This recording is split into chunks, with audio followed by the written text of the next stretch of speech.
என் நெஞ்சில் குடியிருக்கும்.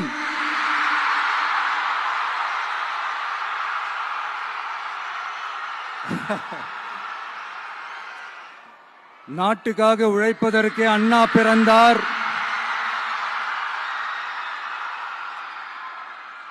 பொது நலத்தில் தானே நாள் முழுக்க கண்ணா இருந்தார்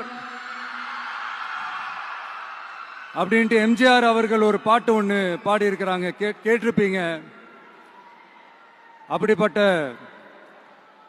நம்ம காஞ்சி தலைவர் அறிஞர் அண்ணா அவர்கள் பிறந்த மாவட்டம் தான் இந்த காஞ்சிபுரம் மாவட்டம்.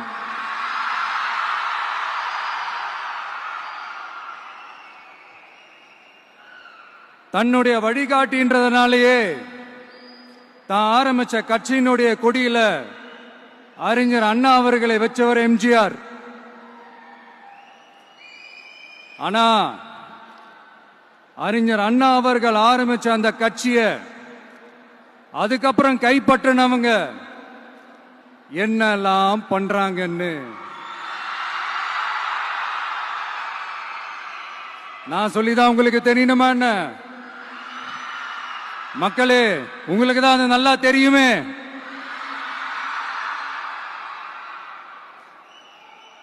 தனிப்பட்ட முறையில் எங்களுக்கும் அவங்களுக்கும் எந்த பிரச்சனையும் கிடையாதுங்க.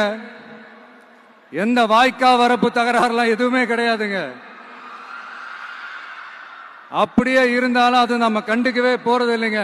தனிப்பட்ட முறையில் அவங்களுக்கு வேணா நம்ம மேல வன்மத்தோட இருக்கலாங்க.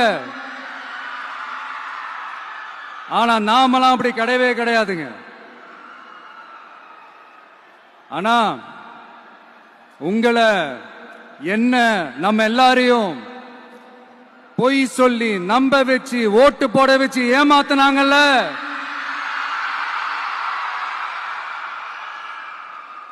அப்படி ஏமாத்தி ஆட்சிக்கு வந்து நல்லது செய்யற மாதிரி நடிக்கிறாங்கல்ல, நாடகம் ஆடுறாங்கல்ல, அவங்கள எப்படி நம்ம கேள்வி கேட்காம இருக்க முடியும்? அதனால அவங்கள நம்ம கேள்வி கேட்காம விட போறதே இல்லை.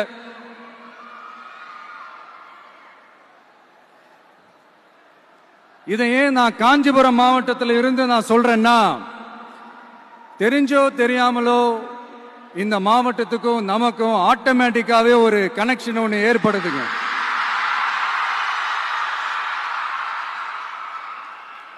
ஏன்னா நம்மளுடைய முதல் கள பயணத்தை தொடங்கினதே பரந்தூர்ல இருந்து தான். பரந்தூருக்கு போய் அந்த மண்ணில் நின்று அந்த மக்களுக்காக கேள்வி கேட்டதும் இதே அண்ணா அவர்கள் பிறந்த காஞ்சிபுரம் மாவட்டம் தான். இன்னைக்கு ஒரு பெரிய மனவேதனைக்கு அப்புறம் இந்த மக்கள் சந்திப்பு நிகழ்ச்சிக்கு வந்திருக்கிறதும் அதே அண்ணா அவர்கள் பிறந்த காஞ்சிபுரம் மாவட்டம் தான்.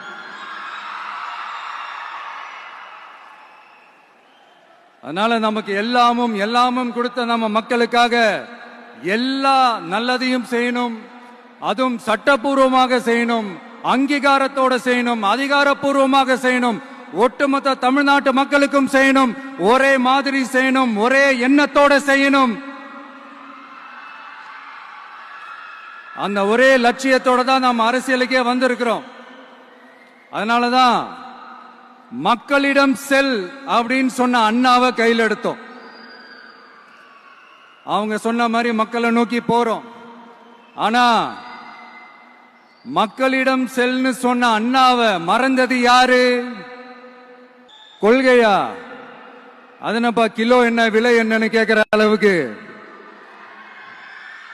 அப்படி ஒரு கட்சியை ஒன்று நடத்திக்கிட்டு அந்த கட்சியினுடைய தலைவர் தமிழ்நாட்டு முதல்வர் சொல்றாரு, நமக்கு கொள்கை இல்லையா?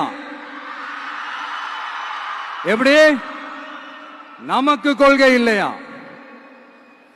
பிறப்புக்கும் எல்லா உயிருக்கும்னு ஒரு அடிப்படை கோட்பாட்டை நம்ம கட்சியினுடைய ஒரு முக்கிய கோட்பாட்டை அறிவிச்ச நமக்கு கொள்கை இல்லையா? எல்லாருக்கும் எல்லாமும் கிடைக்கணும், சமூக நீதி கிடைக்கணும், அந்த சமூக நீதி உண்மையான சமூக நீதியா இருக்கணும், சாதிவாரி கணக்கெடுப்பு நடத்தணும்னு ரொம்ப ஸ்ட்ராங்கா சொன்ன நமக்கு கொள்கை இல்லையா? CAA அறிவிச்சதுக்கு அப்புறம் அப்ப நம்ம கட்சி ஆரம்பிக்கிறதுக்கு முன்னாடியே எதிர்த்த நமக்கு கொள்கை இல்லையா? வகுப்பு சட்டத்தை எதிர்த்து உச்ச நீதிமன்றத்துக்கு முதல்ல போன நமக்கு கொள்கை இல்லையா? நீட்ட வந்தா ஒழிச்சிருவேன், நீட்ட வந்தா அழிச்சிருவேன், ஆட்சிக்கு வந்தவனே ரத்து செய்யறதே நீட்ட தான், அப்படி இப்படின்னு கதையெல்லாம் விடாம கல்விய மாநில பட்டியல சேர்க்கணும்னு சொன்னதோட மட்டும் இல்லாம அதுக்கு ஒரு இடைக்கால தீர்வை சொன்ன நமக்கு கொள்கை இல்லையா? சமத்துவம் சம வாய்ப்புன்னு ரொம்ப ஸ்ட்ராங்கா சொன்ன நமக்கு கொள்கை இல்லையா? இப்படி கொள்கையை வெறும் பேச்சில மட்டுமே பேசிக்கிட்டு எல்லா கொள்கையும் அண்டர் கிரவுண்ட்ல அடக்கி வச்சுக்கிட்டு என்னமோ இவங்களுக்கு மட்டும்தான் எல்லா கொள்கையும் குத்தகைக்கு எடுத்த மாதிரி. இவங்க கொள்கையே கொள்ளை தானே. எப்படி? இவங்க கொள்கையே கொள்ளை தானே. இதெல்லாம் மக்களுக்கு யாருக்கும் தெரியாதுன்னு நினைச்சிட்டு இருக்கீங்களா? எங்க கட்சி ஒன்றும் சங்கரமணம் இல்லைன்னு சொன்னது யாரு? யார் சொன்னாங்க? ஏன் சொன்னாங்க? எதுக்கு சொன்னாங்க?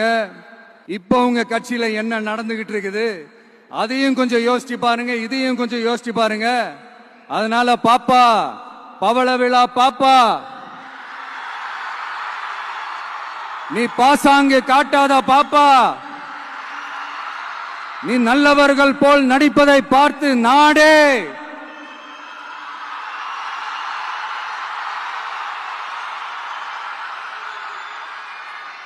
பாப்பான்னு சொன்னோம். அப்ப கூட பாத்தீங்கன்னா பாப்பான்றது ரொம்ப ஆசையா பாசமா சாஃப்டா தான் சொன்னோம். அதையே நீங்க அதிர்ச்சியா எடுத்துக்கிட்டீங்கன்னா அதுக்கு நாங்க என்ன பண்றது? அதே நீங்க விமர்சனம்னு சொன்னீங்கன்னா நாங்க என்ன பண்றது? இன்னும் நாங்க விமர்சனம் செய்ய ஸ்டார்ட் பண்ணவே இல்லையே, இன்னும் நாங்க அடிக்க ஸ்டார்ட் பண்ணவே இல்லையே, அதுக்குள்ள அலர்னா எப்படி?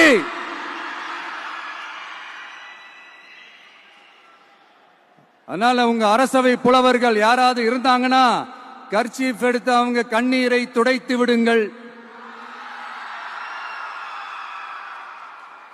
சரி, அது அவங்க பிரச்சனை, அவங்க பாத்துக்கிட்டோம். நமக்கு எப்பவுமே மக்கள் தாங்க, மக்களுடைய பிரச்சனை பத்தி பேசுறது தான். இன்னைக்கு நம்ம காஞ்சிபுரம் மாவட்டத்துக்கு வந்திருக்கிறோம். இங்க மக்கள் ஃபேஸ் பண்ற அந்த பிரச்சனையை பத்தி நம்ம பேசி ஆகணும். இந்த காஞ்சி மண்ணை வாழ வைக்கிற ஜீவ நதி பாலாறு, உயிர் நதி பாலாறு. இந்த மக்களோட உயிரோடவும் ரத்தத்தோடும் கலந்து ஓடுவது பாலாறு. அந்த பாலாறை இன்னைக்கு பெரியார் பெயரையும் அண்ணா பெயரையும் சும்மா பேருக்கு வச்சுக்கிட்டு ஆட்சி நடத்துறவங்க என்ன பண்றாங்க தெரியும்ல? சுரண்டிட்டாங்க, கொள்ளையடிச்சிட்டாங்க, நாசம் பண்ணிட்டாங்க, மோசம் பண்ணிட்டாங்கன்னு இன்னும் என்ன வேணாலும் சொல்லலாம். ஆக மொத்தம் அழிச்சிட்டாங்க. இதை நான் ஏதோ போற போக்கில் ஏதோ அடிச்சு விடலங்க, ஆதாரத்தோட தான் சொல்றேன். அனுமதிக்கப்பட்ட அந்த லெவலை தாண்டி 22,70,000 யூனிட் மணலை கொள்ளையடிச்சிருக்கிறாங்க. ஆக மொத்தம் இதுல அவங்க அடிச்ச கொள்ளை எவ்வளவு தெரியுமா? ரொம்பலாம் இல்ல, கம்மி தான். 4,730 கோடி. கம்மி தான் இல்ல? இதுக்கெல்லாம் அவங்க ஆதாரம் கேட்க முடியாது. ஏன்னா இந்த ஆதாரம் ஆல்ரெடி கோர்ட்ல இருக்குது, அமலாக்கத்துறை டிபார்ட்மெண்ட்ல இருக்குது. அந்த டிபார்ட்மெண்ட்ல வேலை செஞ்ச சில நல்லவர்கள் அவங்க அடிச்ச அந்த கொள்ளையெல்லாம் தாங்க முடியாம வெளியில சொன்ன அந்த ஆதாரங்கள், இதெல்லாம் சம்பந்தப்பட்டவங்களுக்கு இன்னும் நல்லாவே தெரியும். அதனால இது சம்பந்தமா ஆதாரங்களை கொடுலாம் அவங்க கேட்க முடியாது. மணலை கொள்ளையடிச்சா நீர்நிலைகள் அழியும், ஏரி குளம் கண்மா எல்லாம் அழியும். இதெல்லாம் அழிஞ்சா விவசாயம் அழியும், விவசாயம் அழிஞ்சு போனா விவசாயிகள் அழிஞ்சிருவாங்க. ஆக மொத்தம் நாம எல்லாரும் மொத்தமா அழிஞ்சு போக வேண்டியதுதான். இப்படி மேல இருந்து கீழே வரைக்கும் ஒரு கட்சியை சிண்டிகேட் போட்டு கொள்ளையடிக்கிறத கேள்விப்பட்டிருக்கிறீங்களா மக்களே? இதே காஞ்சிபுரத்தோட உலக பெருமை நம்ம பட்டும் கைத்தறி துணியும் அதை தயாரிச்சு கொடுக்கிற கைத்தறி நெசவாளர்களும் தான். காஞ்சிபுரம் பட்டுன்னு சொன்னா உலகத்துக்கே தெரியும். ஆனா அதை தயாரிச்சு கொடுக்கிற நெசவாளர்கள் நிலை என்ன தெரியுமா? வறுமை, துன்பம், கந்துவட்டி கொடுமை. பட்டு கைத்தறிக்கு கூட்டுறவு சங்கங்கள் இருக்கு, பருத்தி கைத்தறிக்கும் கூட்டுறவு சங்கங்கள் இருக்கு. சுமார் 40,000 பேர் அதில் உறுப்பினர்களா இருக்கிறாங்க. அது போக சாய தொழில், தறிப்பட்டறை தொழில் இதை நம்பி 40,000 குடும்பங்கள் இருக்கு. ஆனா அவங்களோட ஒரு நாள் கூலி எவ்வளவு தெரியுமா? வெறும் 500 ரூபா தான். அதை கொஞ்சம் அதிகப்படுத்தி கொடுங்கன்னு போராடி போராடி பார்த்து ஒன்னும் நடக்கல. இதோட அவங்க கஷ்டம் முடிஞ்சுதா? வடகிழக்கு பருவமழை அந்த 500 ரூபாய் கூலிக்கு வேட்டு வச்சிடுச்சு. எப்படி விவசாயிகள் டெல்டா மாவட்டங்களில் மழையால பாதிக்கப்பட்டாங்களோ, அவங்கள கண்டுக்காம எப்படி இந்த அரசாங்கம் கைவிட்டுடுச்சோ, அதே மாதிரிதான் நம்ம கைத்தறி நெசவாளர்களும் மழையால பாதிக்கப்பட்டிருக்கிறாங்க. அடுத்து இந்த காஞ்சிபுரம் மாவட்டத்தோட பஸ் ஸ்டாண்ட் 60 வருஷத்துக்கு முன்னாடி கட்டினதான்.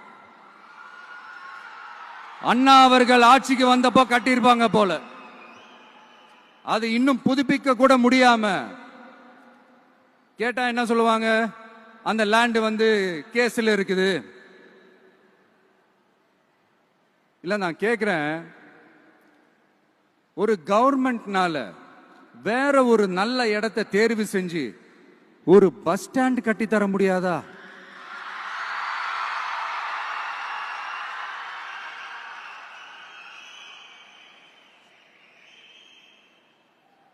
பிரச்சனை என்ன தெரியுமாங்க? அவங்களுக்கு மக்களை பத்தி யோசிக்கிறதுக்கே நேரம் இல்லை. அதுதான் பிரச்சனை. அடுத்து பாலாஜாபாத் பக்கத்துல அவலூர் ஏரி இருக்கு. அது பாலாற்றை விட உயரமா இருக்கு. அதனால என்ன ஆகுதுன்னா, ஆத்து தண்ணி ஏரிக்கு போக முடியாம போயிடுது. அதை சரி பண்ணி அந்த இடத்துல ஒரு தடுப்பணையை கட்டினா ஏரி நிறைய தண்ணி நிற்கும். அப்படி நின்னா அவலூர் மட்டும் இல்ல, ஆசூர் உட்பட இன்னும் எத்தனை கிராமங்கள், எத்தனை ஆயிரம் ஏக்கர் விவசாயம் நல்லா நடக்கும். இதுக்கு இன்னும் எத்தனை வருஷம் மக்கள் கோரிக்கை கொடுக்கணும், மக்கள் போராடணும். இந்த பிரச்சனை எல்லாம் இருக்கிற அதே காஞ்சிபுரம் மாவட்டத்தில் தான் பரந்தூர் ஏர்போர்ட் கட்டுற பிரச்சனையும் இருக்குது. அந்த பிரச்சனையில கண்டிப்பா நாங்க விவசாயிகள் பக்கம் தான் நிற்போம். அதுல எந்த மாற்று கருத்துமே கிடையாது. இந்த கவர்மெண்ட் பரந்தூர் விவகாரத்தில் எங்களுக்கோ இல்ல விவசாயிகளுக்கோ எந்த விதமான காரணங்கள் சொல்லி எஸ்கேப் ஆகவே முடியாது. இப்படி மக்களுக்காக மக்களோட பிரச்சனைகளை எடுத்து பேசுறதுனால இப்ப ஆட்சியில் இருக்கிறவங்களுக்கு நம்ம மேல ஒரு ஆத்திரம் வரத்தானே செய்யும். அதனாலதான் நீங்க பாத்தீங்கன்னா சட்டசபையில் ஆரம்பிச்சு ஒரு சாதாரண நிகழ்ச்சி வரைக்கும் எல்லா மேடையிலையும் மேடைக்கு மேடை டிவிக்கே தான். டிவிக்கே அவதூறு, அவதூறு டிவிக்கே, டிவிக்கே அவதூறு, அவதூறு டிவிக்கே. இதுக்கெல்லாம் கண்டிப்பா நாங்க பதில் சொல்லுவோம், சொல்லாமலாம் இருக்க மாட்டோம். இப்ப கூட கரூரை பத்தி பேசுவேன்னு எதிர்பார்த்திருப்பாங்க. அதை நான் கொஞ்சம் அப்புறமா பேசுறேன். பட் இப்போ நம்மளுடைய விஷன் என்னன்னு சொல்லணும்னு நான் கொஞ்சம் ஆசைப்படுறேன். நம்ம ஆட்சிக்கு வந்தா, அது என்ன வந்தா,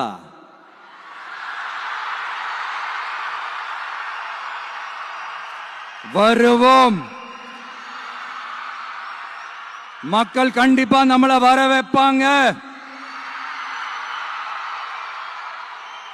மக்களுக்கான ஆட்சியை மக்களே விரும்பி வர வைக்கத்தானே செய்வாங்க.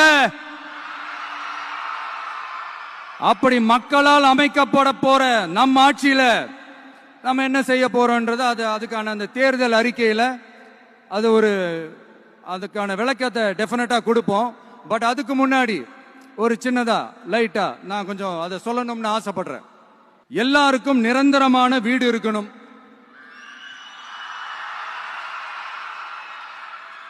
ஒவ்வொரு வீட்டுக்கும் ஒரு மோட்டார் சைக்கிள் வாகனம் உறுதியா இருக்கணும். காரும் தான் லட்சியம். அதுக்கான வசதி வாய்ப்பை உருவாக்குற அளவுக்கு பொருளாதார வளர்ச்சிக்கு வழியை உண்டாக்கணும். ஒவ்வொரு வீட்டில் இருக்கிற ஒவ்வொருத்தரும் மினிமம் டிகிரி படிச்சிருக்கணும்.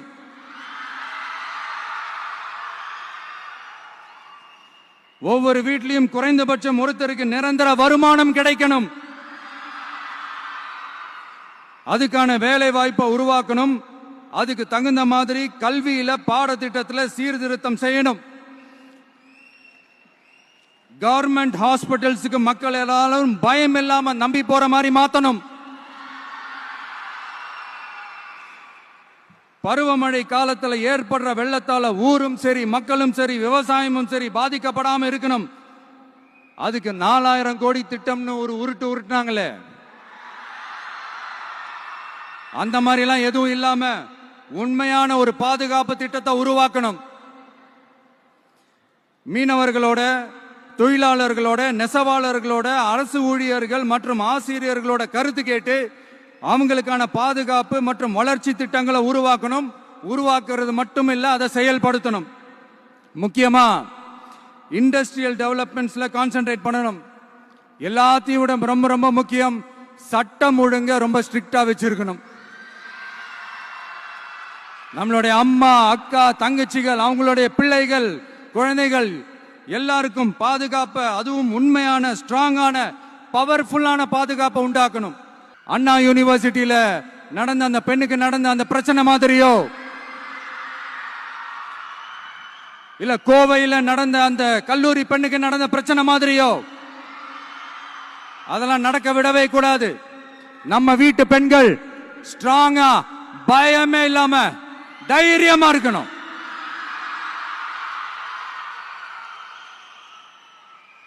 இதை எப்படி செயல்படுத்த போறோன்றது முன்னாடி சொன்ன மாதிரி நம்மளுடைய தேர்தல் அறிக்கையில அதுக்கான விளக்கத்தை ரொம்ப டீட்டெயில்டா கொடுப்போம். நான் சும்மா மத்தவங்க மாதிரி அவங்கள மாதிரி எல்லாத்தையும் அடிச்சு விட்டுட்டு ஏமாத்துற வேலையெல்லாம் இங்க கிடையாது நம்ம கிட்ட. நான் மறுபடியும் சொல்றேன், நம்ம அரசியலுக்கு வந்தது உங்களுக்கு நல்லது நல்லது நல்லது மட்டுமே செய்யறது தான். எங்களுக்கு வேற எந்த அஜெண்டாவும் கிடையாது. அதனாலதான் பாத்தீங்கன்னா கொள்கை எதிரி யாரு, அரசியல் எதிரி யாருன்னு திட்டவட்டமா சொல்லிட்டு அது வெளியே சொல்லிட்டு களத்துக்கு வந்திருக்கிறோம். அதுல எந்த விதமான குழப்பமோ எந்த விதமான ஊசலாட்டமோ எதுவுமே இருக்க போறதில்ல. இந்த விஜய் சும்மா எதையும் சொல்ல மாட்டான்.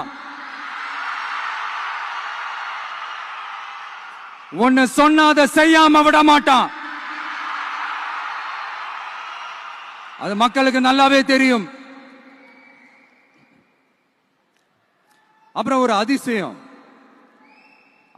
சொல்ல முடியாது, இது ஒரு கண்டுபிடிக்க முடியாத ஒரு உண்மைன்னு சொல்லலாம். அது என்னப்பா, அது தற்குறியா?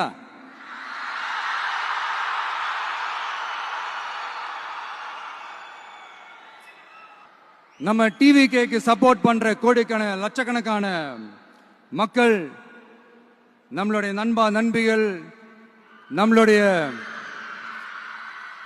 ஜென்சி கிட்ஸ் எல்லாரையும் தற்குறிகள்னு சொல்லி வாங்கி கட்டிக்கிட்டு இப்போ அவங்களாம் தற்குறி எல்லாம் கிடையாது, அப்படிலாம் அவங்கள கூப்பிடாதீங்க, அவங்க சங்கிகள்லாம் கிடையாது, அப்படிலாம் அவங்கள கூப்பிடாதீங்கன்னு சொல்லி ஒரு குரல். யாருடா அந்த குரல் அப்படின்னு பார்த்தா, இப்ப ரீசெண்டா அறிவு திருவிழான்னு ஒண்ணு நடத்தினாங்கல்ல, சாரி அவதூறு திருவிழா. அதுல அவங்க தலைமையே குழப்புற மாதிரி, அறிவு கண்ணை திறந்து வைக்கிற மாதிரி ஒருத்தர் பேசியிருக்கிறார். அவரு யாருன்னா அது அவங்களோட எம்எல்ஏவே. அந்த எம்எல்ஏ யாருன்னா நம்மளுடைய கொள்கை தலைவர்கள் ஒருத்தரான மக்கள் சேவகர் அஞ்சலை அம்மாளோட சொந்தக்காரர். என்னடா இது இப்படி ஆகி போச்சு, டிவிகேக்கு சப்போர்ட் பண்ற மாதிரி நம்ம கட்சியிலிருந்தே ஒரு குரல் வருதுன்னு சொல்லி தலைமையில ஃபுல்லா கன்ஃபியூஷன். அந்த கன்ஃபியூஷன் இதோட நிக்காது, அந்த ஆதரவு குரல் ஒரு வீடு விடாம, ஒரு இடம் விடாம, எல்லா இடத்திலையும் எல்லா வீட்லயும் இன்னும் பலமா எதிரொலிக்குதான் இல்லையான்னு பாருங்க. சும்மா பிளாஸ்ட் தான்.